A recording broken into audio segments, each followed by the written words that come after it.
That is Katie Hurst on Rima. How could I be silent? It is just coming up on 11:20. Andrew Urquhart with you on the program today. And, very thankful on this Thanksgiving Day to welcome to the Rima studio Charles and Emily Luca, collectively known as Aro. Kia ora, guys. Welcome to the studio. Kia ora. Thank you. Wonderful to have you here in the Rima studio. Now, we've been playing your music on air and we're getting a really good response to it as well. But in terms of your own musical journey, now you're musical separate and together. You're kind of like your powers have combined in this group, Aro. But perhaps Charles, starting with you, what led you to the music kind of thing? Is this something you've always been interested in? No, well, I think maybe something I was interested in, but a little bit afraid of. Yeah. In terms of pursuing it like wholeheartedly, I suppose. And it was funny actually. It was literally the voice of God while I was sitting in a meeting at McDonald's that said, go study at Mains. And at that time, I was thinking of moving over to Australia to help with the church plant. Yeah. And that pretty much set me up. God often speaks through meetings at McDonald's. Exactly. It's quite a prophetic ministry that Ronald McDonald has. Emily, for you? Well, I've been doing music since forever, really, but professionally, I would say since I went through school, I was quite immersed in music through Rangitoto College, and I was playing saxophone and singing in the jazz band and stuff. And then that's difficult to do at the same time, I imagine. It's very hard, yeah. So in terms of musical styles, because it's difficult even listening to your music to go, okay, so what type of music is this? What are your influences? It's eclectic is a word that I would use, and I mean it in a good way, of course. Yeah. No, we like that word. It's quite exciting. We've just finished recording our album, our debut album, Manu, which is a bilingual native bird-inspired album. And someone yesterday described it as a world music album with jazz and R&B influences, and we were quite excited about that. Go for that. I've definitely been quite steeped in jazz. I studied jazz for a year and then I moved into songwriting. And Charles is, what are you bringing to the table here, Charles? Come on. Nothing really. No. Just a free ride. No. I drove you. So what came first, the music together or the relationship? Because you guys are a married couple. Oh, that's interesting. That's a good question. It was the music. It was a bit of both, yeah. The music, I suppose, brought us together. Yeah. And we were studying at Auckland Uni. Yeah, and I think both of us were at a point in our lives too where we were, when we started, I suppose, getting interest in each other, where we were kind of like, all for you, God, like kind of not giving up on searching for that special someone. Yeah, I was literally, I just booked a one-way ticket to Berlin to go live over there. Yeah. When the summer where Charles and I started hanging out happened. So did Berlin happen? Berlin still happened. Heck yes. So 10 months. 10 months. Long the day distance. before I left, he's like, "Hey." He just announced to my family that he was my boyfriend, and then it wasn't a question, really, just an announcement. But you were okay with that, obviously. You came back from Berlin. Well, I'd always had this little dream about writing love letters, Nice. overseas since I was little. I just thought that would be really nice, and everyone's kind of like, "Oh, that must have been so hard, a year of long distance," and obviously it had its challenges, but I actually thought it was a really cool year just to really get to know each other through writing, like handwritten letters. And creating that space and pace within your relationship. And the fact that, we were still just as keen to make it work from like two sides of the world was like, cool, this is good.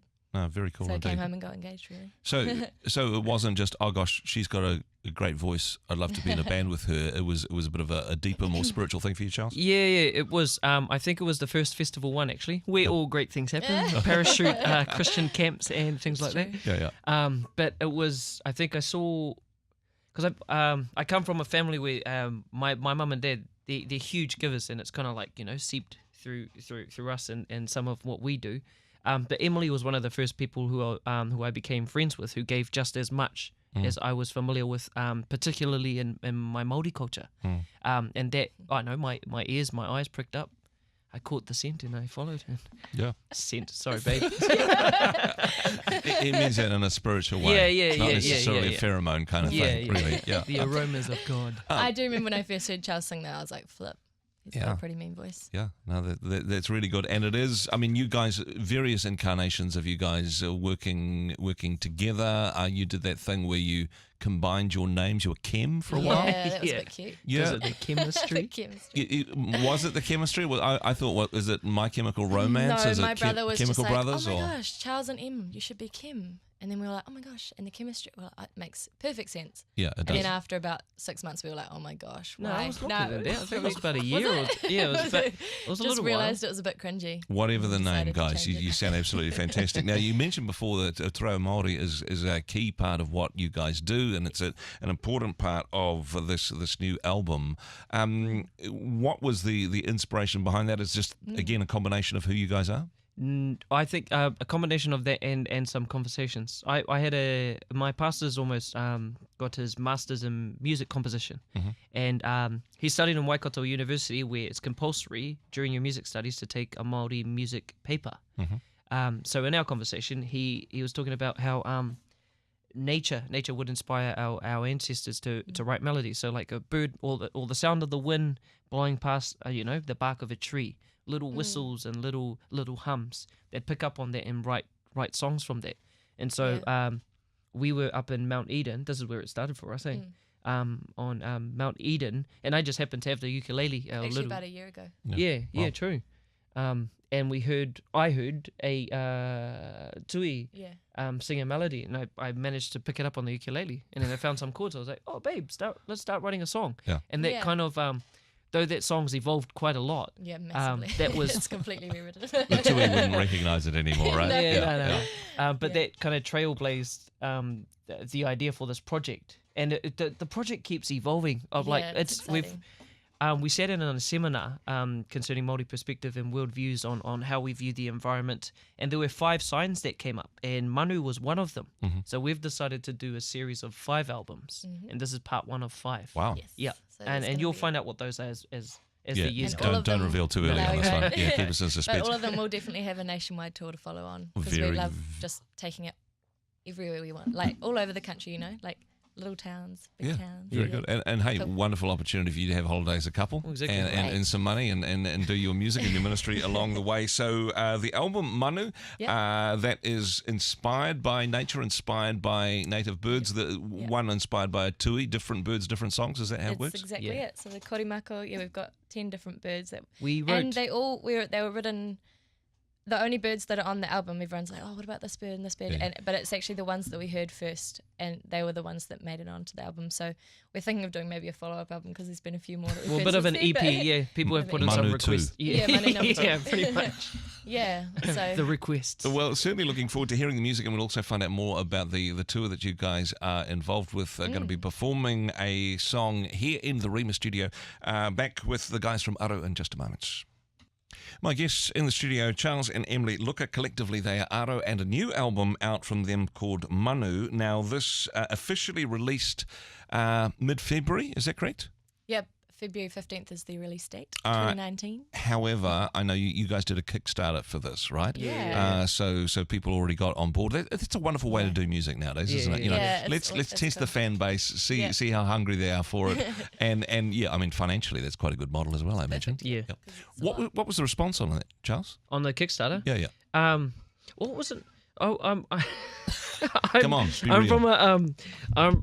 from my family was very much like play with the cards you're dealt with, Yeah, and so Emily has opened my my world, I suppose, to like the funding opportunities, so that it doesn't have to be as hard. Yeah, And so I was really surprised with like we had a couple of random quite large what do you call it, donations, that where they didn't really want a reward from it either. They just wanted to see this thing happen.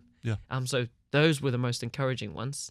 But I'm still really grateful for all the other people who did get the even like all of it was like, all of it helped to make it possible for us to be able to record it. Exactly. And that sense of community, okay, you are the guys writing the songs, you're the guys inspired to perform, and you'll be the ones touring it. But actually, there's a broader community that's been involved in this creative process. Totally.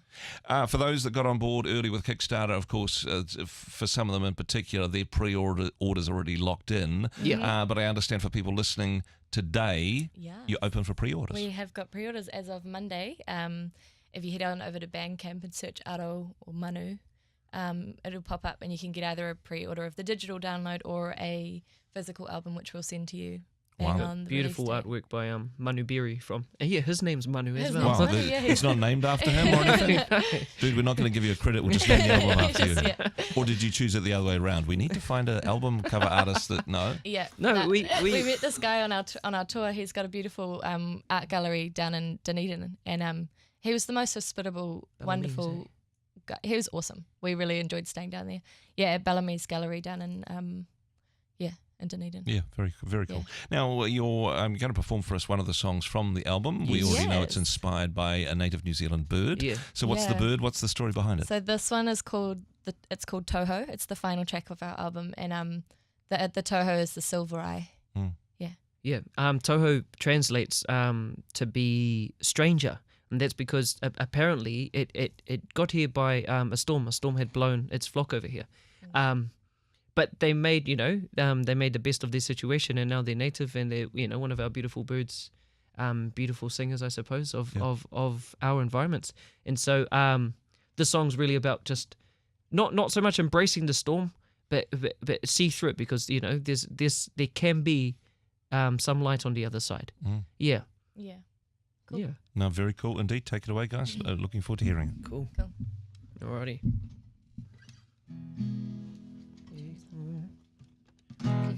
Cool. Ke koneo, ke kone, aho, ke koneo, ke kone, aho, ke koneo, ke kone, aho, ke koneo, ke kone, aho. The silver eye led me to a stream, told his friends, watch over me. He said, let's talk about the way you walk, about what's been happening. Sometimes the wind or the storm takes us somewhere we don't wanna go. If it's paradise on the other side, we don't wanna know, no. Breathe in, breathe out, yeah. The sun is shining on your face on the other side. I tried to hide my world inside of what's been happening. He said, let's talk about the way you walk. Don't hide at all from me.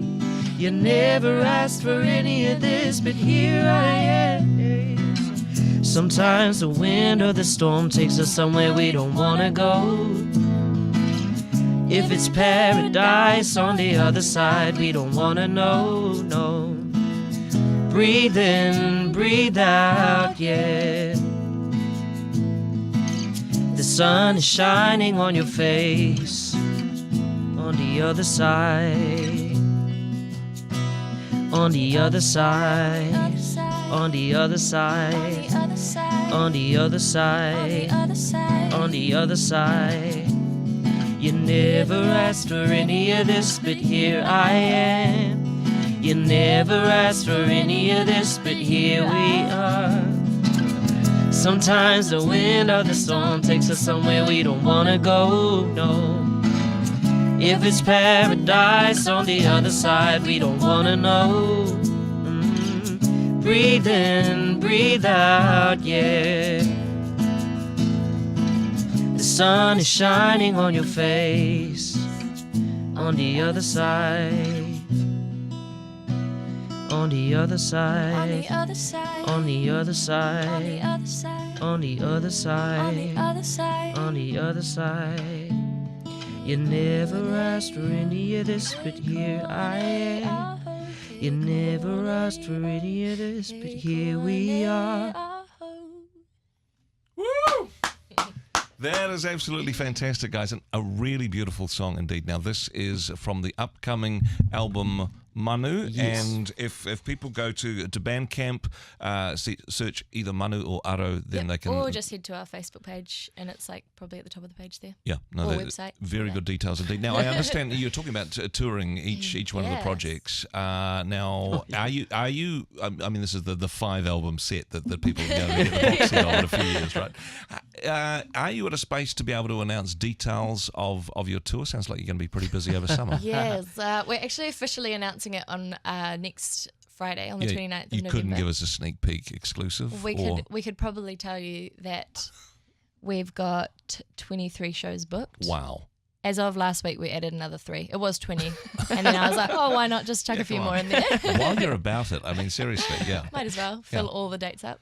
So, I mean, 23 dates, that is going to be a very busy summer. Actually, it's February to April. Okay. So it's a little, it's kind of like a autumny type. Okay, so this will coincide with the launch of the album and everything. So, well, that makes even more sense. You get Christmas off, a little bit of time to relax. Kind of. We're doing a summer tour as well. So we do this other circuit. So this is our second time doing a campground tour. Okay. Which we spoke to another manager or tour organizer, and so that we could get hints and tips. And by the sounds of it, Emily's the first one to come up. Well, one of the first.